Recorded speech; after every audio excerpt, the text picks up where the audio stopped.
This episode of Q Point Podcast is pre-recorded, produced and sponsored by Karina Quirk, broker at Next Home Experience. Different views. I know your story. From different cues. Incredible job. He's David Quirk. You brought it up. And she's Karina Quirk. Imagine. This is Q Point.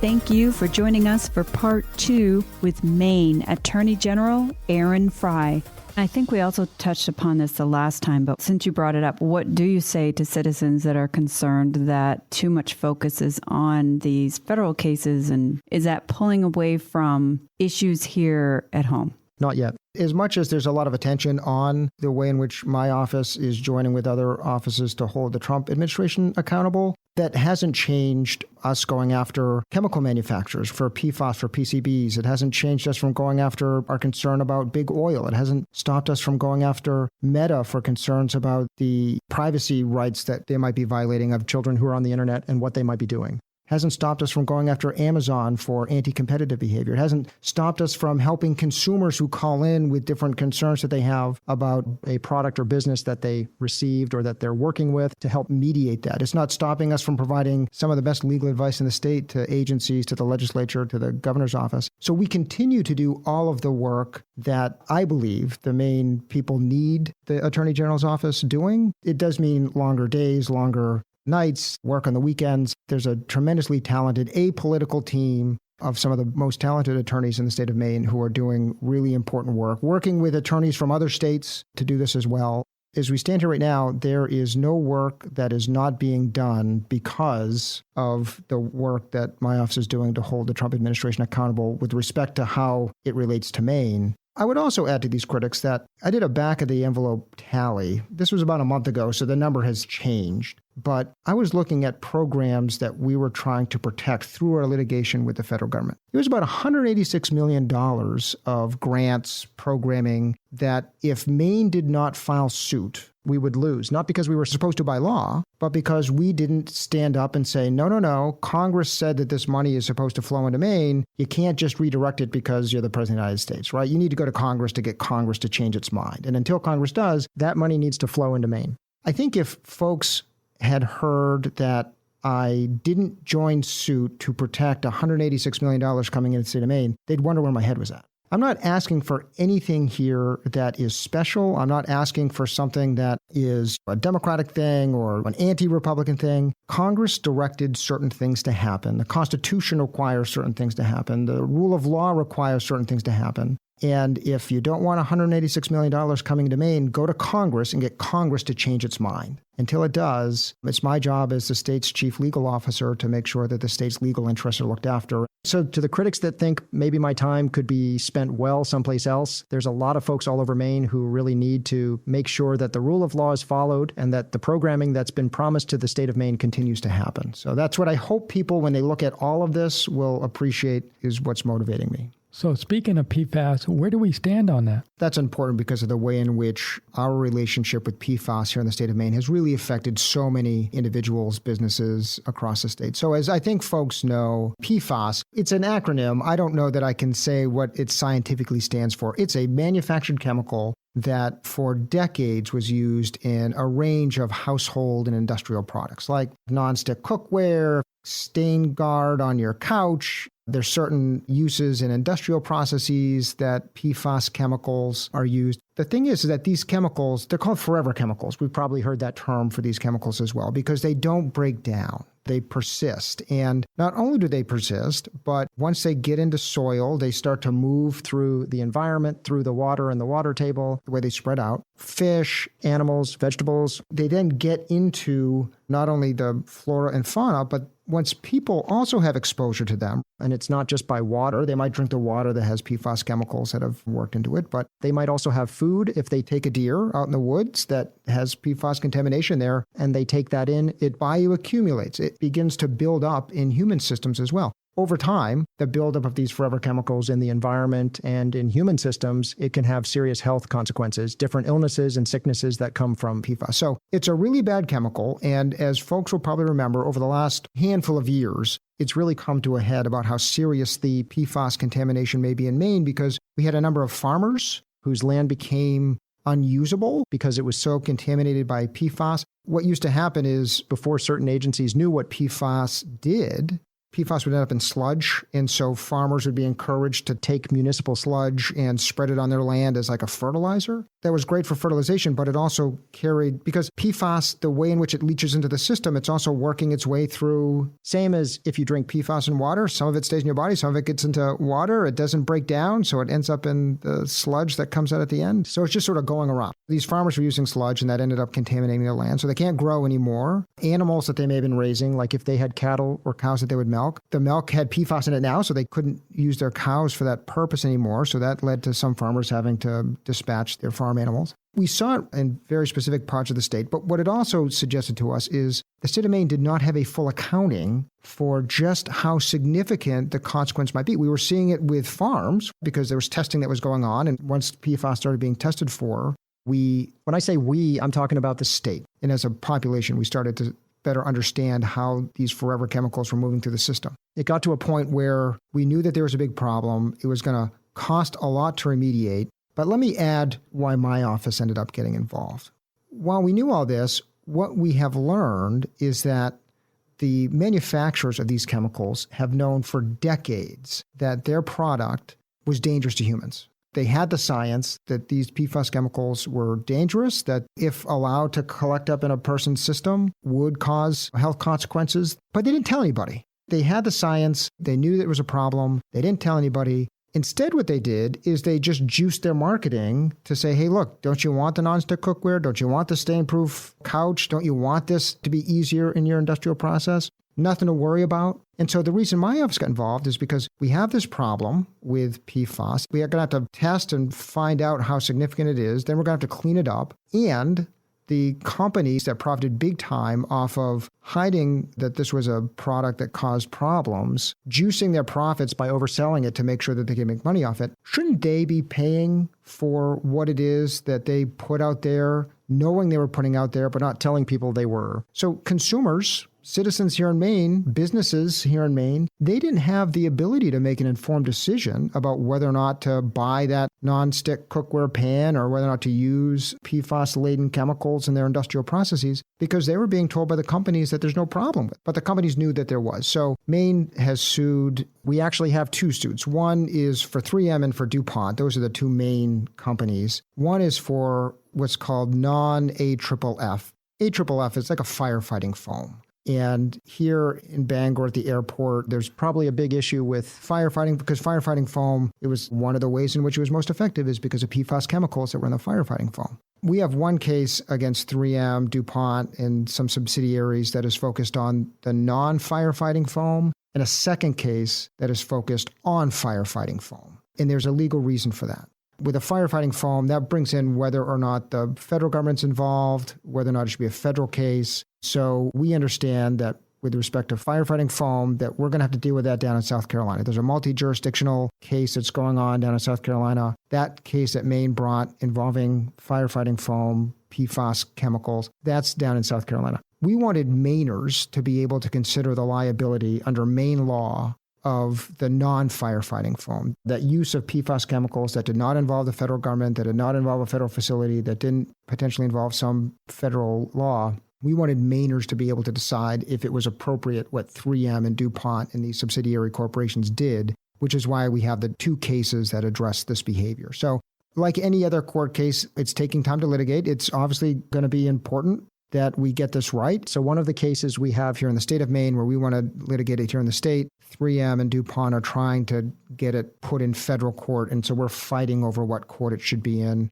I don't know how to describe it in like a non-legal way, frankly. We're litigating. We're making sure that everything gets sorted out. We're fighting it in federal court. We're trying to get it back to state court. We were successful in getting it back to state court, et cetera. Needless to say, we are working to hold accountable the companies who knew that they had a product that was dangerous, hid that science, juiced their profits by telling people that there's nothing to see here. You should use our product. It's the best product ever. We've got people. We have farm animals. We have land. where if we had only known what these companies knew when they knew it, we might have made different decisions that would have led to this land not being contaminated, people not having PFAS contaminating in their system. Let me also add that Maine is not on its own. There are other states that have brought cases and other plaintiffs that have brought their own cases. Additionally, states, we talk with each other. I talk with other attorneys general offices across the United States. And there are states that have not sued yet that are still looking at whether or not there's some way to hold 3M, hold DuPont accountable. So while you have a handful of states that have directly sued, some that have already come to fruition, New Jersey, for example, they had a PFAS case. It was a little bit different because in New Jersey, DuPont was actually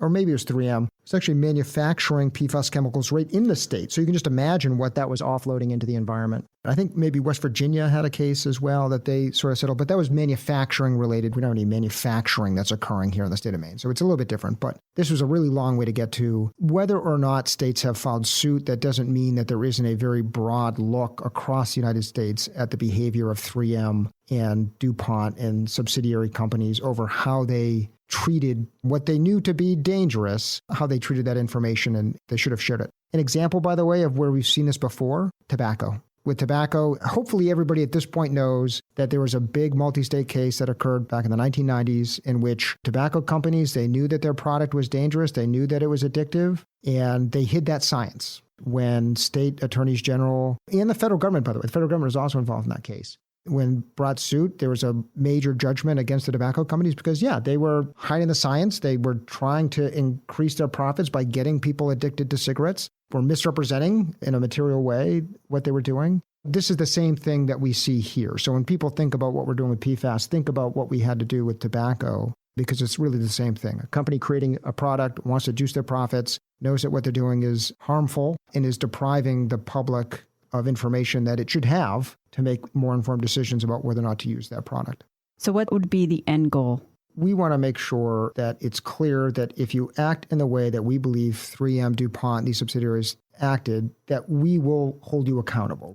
So that's number one. Number two, we want to make sure that whatever they're producing in the future, we get the informed understanding of what it is. So that's like to make sure that these companies act better than what they were acting before. But it's also damages. We need to be able to test. We need to be able to, when we identify that there's a PFAS contamination point, we need to be able to clean that up. So we are seeking to get testing costs, remediation costs, and then, of course, to the extent that there's going to be some monetary amount that might signal for 3M and for DuPont that they can't be doing this without consequences. That's what we're looking for. This really should not be up to farmers and up to individuals to have to clean up. If their well is contaminated, if their farmland is no longer able to be used, if state land is no longer able to be used, if the state of Maine has to go help people clean this up, 3M and DuPont, who profited off of misrepresenting what their product was doing, they should have a hand in doing that. So this litigation is a way in which to get resources from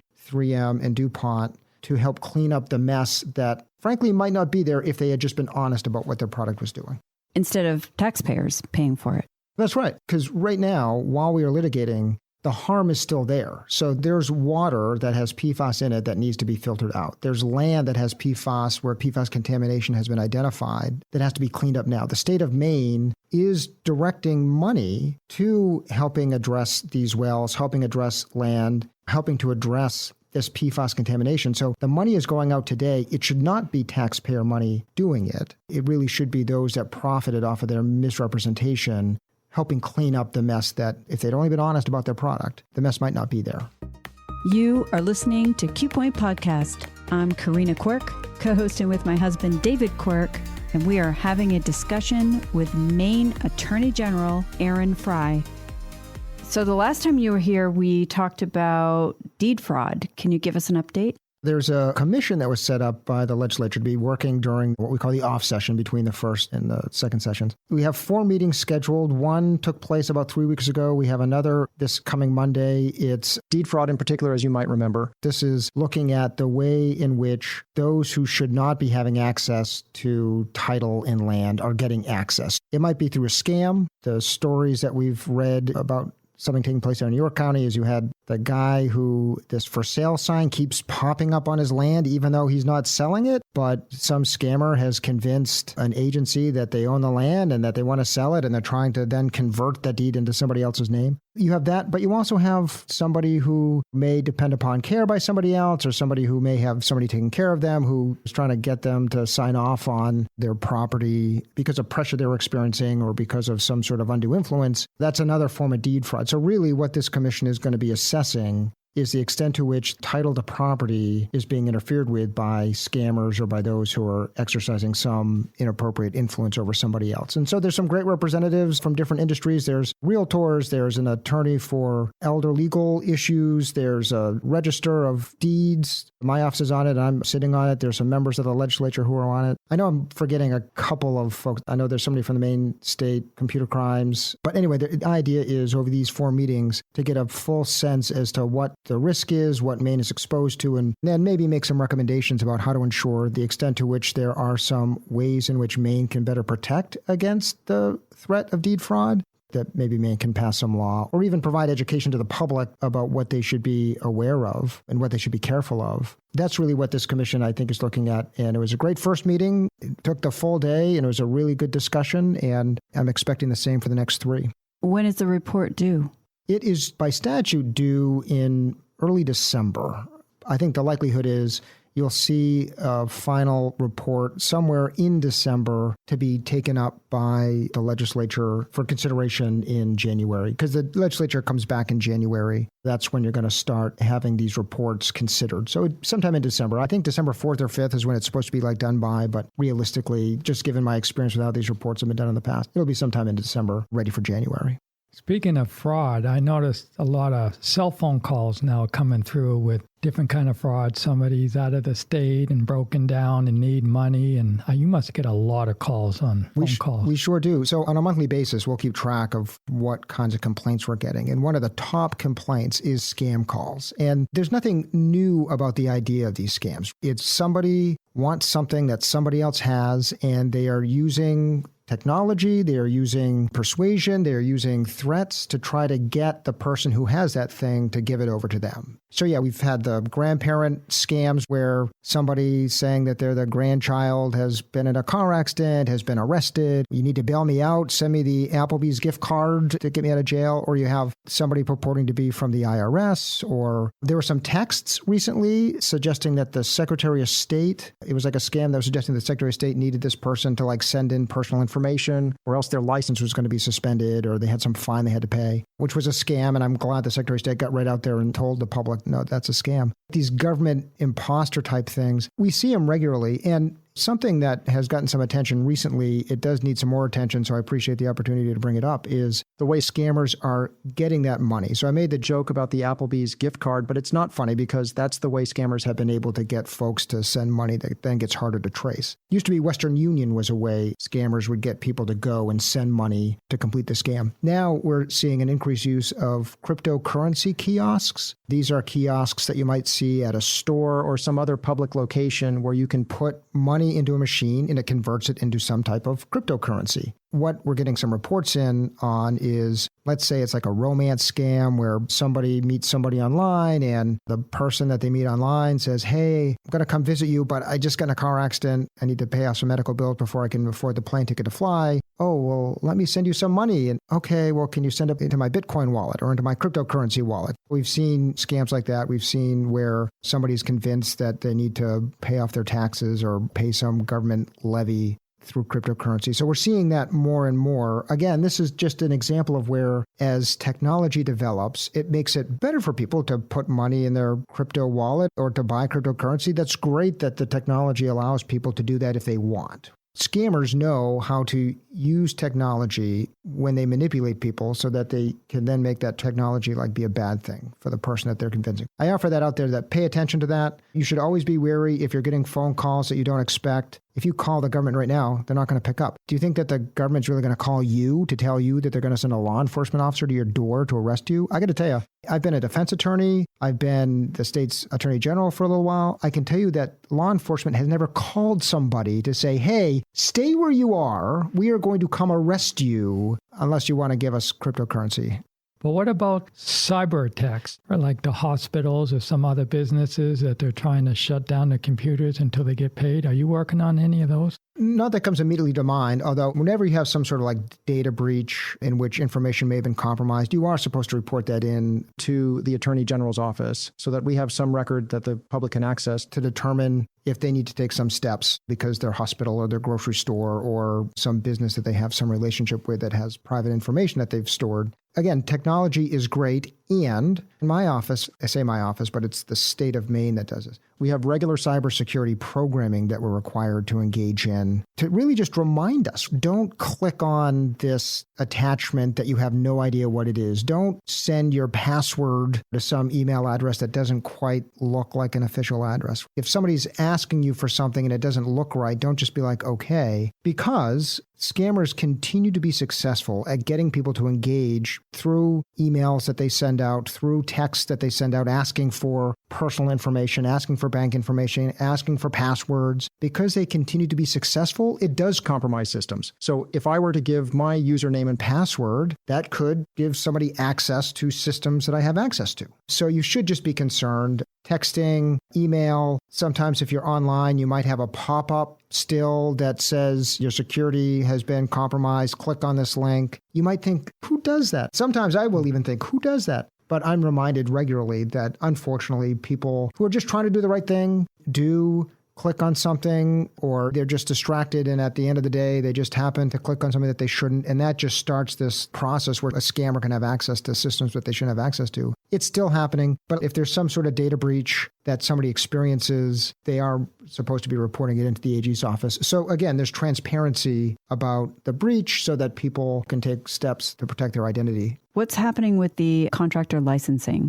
Yeah, so just a reminder, for years, there's been some consideration about whether or not contractors who engage in home construction contracting, whether or not they should be licensed. Maine licenses a lot of different professions, realtors, hair braiders, doctors, nurses. So there's been some question for decades at this point about whether or not home construction contractors should be licensed. As I may have mentioned last time, when I look at the complaints that come into the Attorney General's office on a regular basis, it was the top complaint last year. It's now the second. Scams are first this year, but home contractor issues are the second complaint. And these issues range. It may be for something aesthetic. It might be for some concern over work that was done, or it may be somebody has taken money that they were supposed to take to do work, and then they never showed up to do the work. Or they were going to do the roof and took the shingles down, but they never put anything back up, and they're not answering my calls. Stuff like that we've seen for years coming into the office, which has motivated this question about whether or not there should be licensing for home construction contractors. There was a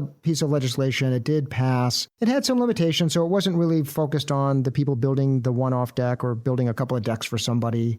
The way it was described by at least one person in the development of the bill was, we don't want to get the folks who maybe work at BIW and now they're going to go do a deck on the weekend or something. This was really about those who are taking not insignificant money as their job to be a home construction contractor. So the legislature did consider whether or not licensing was appropriate, has passed a bill, at least for the policy. It's on the appropriations table. So whenever there's a bill that's going to cost some money, and this would cost some money to get set up, ultimately, like most of the licensing programs, once it gets up and running, contractors who are subject to it would pay some sort of licensing fee in order to be licensed, and that would presumably make the entity self-sustaining. To set it up, there's a cost. In Maine, whenever there's a new government program that has some cost, our balanced budget requirement requires the legislature to ensure that it's funded to start off. So where it sits right now is in the Appropriations Committee. We will see when the legislature comes back in for the second regular session if they're able to find the money to do it, if they can make some changes that maybe reduce how much it costs and then fund that. But as we sit here today, the effort to try to license home construction contractors is just waiting on funding. Let me add something else, though, that I think is just important to think about when we're considering this issue. When my office gets the complaint, it's usually too late. And what I mean by that is, at that point, the money has been spent, the consumer has given the money in promise of services being rendered, but doesn't issue the services and just disappears. The money's probably spent. I mean, we end up getting these cases, big cases that end up getting some press.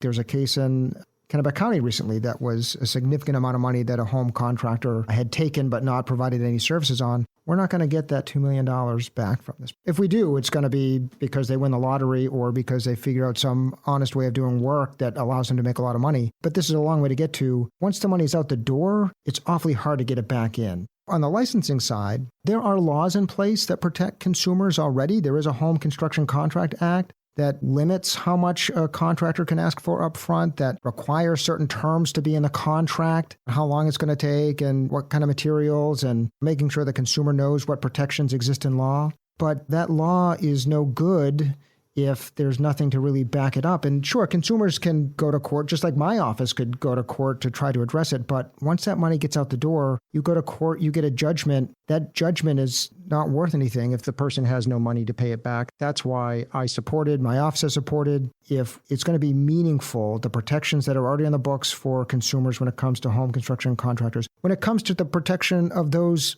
hardworking contractors who are trying to do the right thing day in and day out by their customers, not having these black marks because there's one bad apple, making it hard for the profession by engaging in behavior that ends up ripping off consumers. Licensing really helps ensure that at the front end, consumers are being fully educated and protected because there's some sort of oversight for those who are holding themselves out to do this work. As you both know, you in particular, Karina, the home is really the asset for so many people now. It used to be maybe you had a pension or maybe you had a little bit of savings, but now your asset is probably your home. And if you have a contractor that doesn't know what they're doing, half does the job or is doing a job they have no business doing, the harm might not turn up for 2-3 years. If it's a chimney or roof or some sort of foundation fix. The other thing about licensing is when it's coming down to people having just one real meaningful asset that they have now, why in the world wouldn't we just be holding people to the job that they say they're going to do by having some licensing? And so that's sort of what the status is on that. Keep your eye on it. If you think it's important, tell your legislators to make this a priority, to fund this so that it can finally pass. In the meantime, also point out that there is a Home Construction Contract Act and there are protections in place. Do your research up front. Try to understand what types of jobs a contractor has done, and if you can get some references to see what kind of work they did. Because the other thing is, typically, if they're calling my office, they didn't do the work up front to figure out if somebody was the right person to do. So just do your homework like you would any other thing that you're putting money down on.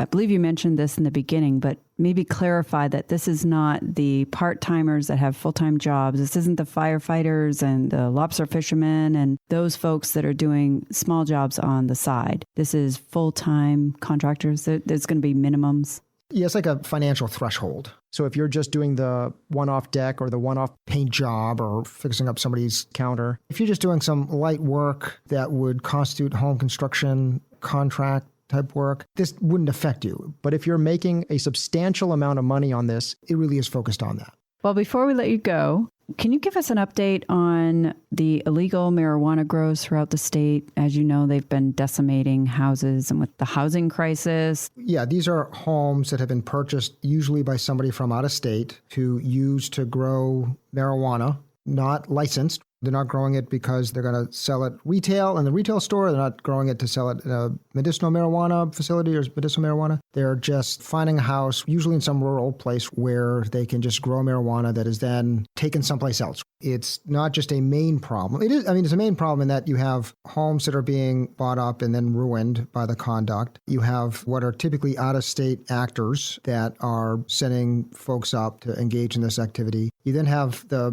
marijuana. Some of it's leaking out into the Maine public because with our medicinal and recreational marijuana laws now, it's not that hard to have marijuana sort of seep out. Although I think much of what we're seeing is that the marijuana that's grown here in these illicit grow houses is being sent out of state to be sold someplace else. So it's not just a Maine problem, it's also a national problem. Certainly there's some evidence as well that it's an international problem, given that the actors who are involved may not just be U.S. based. There may be some other international actors who are profiting from this illicit activity. For a while now, you've had sheriffs, you've had Maine drug enforcement, and other law enforcement who, when they have evidence to support that there's a place being used for an illicit grow, they'll get proper warrants, they'll execute those warrants, and when they find a property that's being used as an illegal grow house, that'll start some process where it's closed down. If there's anybody that we know of that's connected with the property or that's in the property at the time, they'll be prosecuted. My office right now, last time I checked, we had about 25 different criminal cases that my office on its own was prosecuting against these grow houses. Now, in some cases, we might have people who are there that we can actually bring criminal process against. Other cases, we might know that there's somebody that we need to find,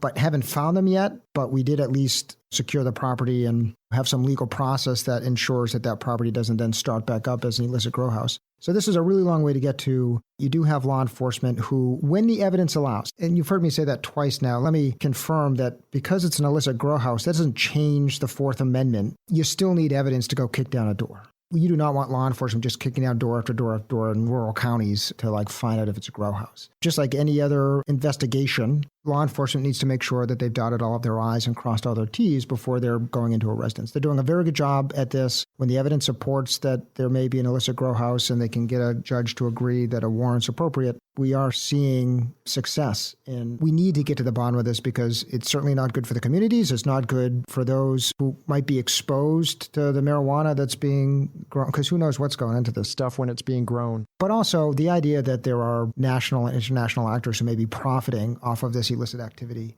And by the way, even more basically, Maine does have recreational and medicinal cannabis laws. And the last thing you want is to have those revisited because of concern that it's allowed for these illicit grow houses to pop up because it's harder to get in to these places because of the laws. Also, Maine does receive revenue in taxation, particularly from recreational marijuana. Our potential tax base is impacted when you have these illicit grows that are contaminating the marketplace. So whenever we have evidence of an illicit grow, law enforcement's doing what it can to shut that grow down. And then if there's evidence that my office, and I know local prosecutors as well, there's district attorneys across the state who are also bringing cases when they have to bring the case. And the federal government's involved too. So I don't know if I had said that earlier, but the federal government is involved in this activity as well. This is where we have a really good partnership with federal, state law enforcement, federal, state prosecutors, because this is activity that we want to get to the bottom of and stop.